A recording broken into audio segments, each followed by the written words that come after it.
नमस्कार प्रणाम। 25 ना 50 डाल आपको दी कैसे काहे मदद मुँह करते आवत हैं नहीं आपके जला चैनल हम में? फुल पैसा ना ले जी तले है, कहाँ गड़िए खोल ले जा आदिवासी हमारे किसान गड़िए रेडियो हवा खोल देला बहुत ही ज़बरदस्त गाना है आप लोग के ड्राइवर बीच, है हमारे पास जले बहुत ही पूरा जल्द पैसा आने ना वाला मिले है। तले हवा खोल इस देला वीडियो में हम गड़िया आप लोग के के बीच बताएंगे कब गड़िए न आएगा, कौन खुले सा ले टाइम काहे पे नहीं आएगा, कितने स्टार्ट ना बजे होले आएगा, काहे दूनी कौन सा कंपनी पे आएगा, तो हम आप लोग बोले ना हम तो अबे ना करे 75 आइल बा तो 25 आवरी चाहिए देवता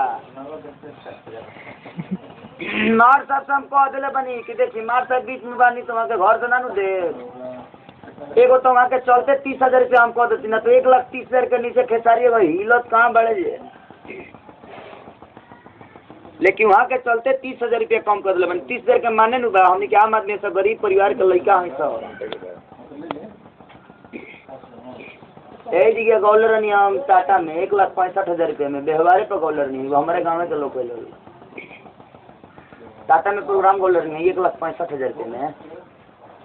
तो हमारा वो हमारा चाचा के शारदा हुई तो शारदा बता 5,000 आए तो अलग से दे दे ये महाराज शारदा तो ओकरा के नु कहल जाला जे 5,000 अइला के बाद रुआ के हम रुआ हमारे के कोट पैंट किननी सफारी सूट किननी ओकरा बाद बढ़िया एगो 2,000 के चादर किननी किनला के बाद बढ़िया से होटल में ले जाके खियौनी पियौनी तनी पार्क में घुमौनी शारदा ही करा के कहल जाला अब हमारे पैसा काट के शारदा पूरा करे के फेर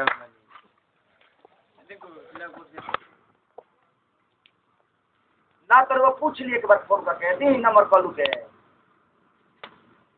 अब एक बार पूछ लीजिए फुल पैसा ले लेके बाकी लगा के आवे ले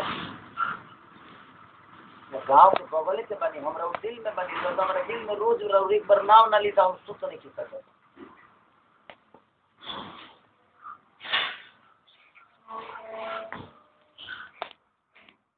ना